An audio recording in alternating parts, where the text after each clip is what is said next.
हे जी मुर्गा के बोली चंद्रमा बोलिले गौतम ऋषि उठिले चिहाई जी। हे जी गंगा स्नान गौतम ऋषि गईनी चंद्रमा करिले घर चोरी जी। हे जी जाहूँ जाहूँ गौतम अपना ही घरे चंद्रमा करले घर चोरी जी।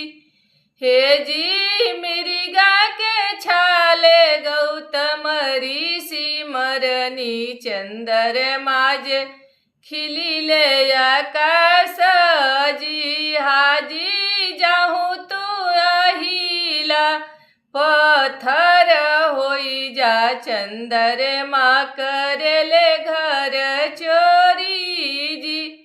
हे जी जाहूँ हमारे प्रभु पत्थर होई भी कब होई है हमारो उधार जी।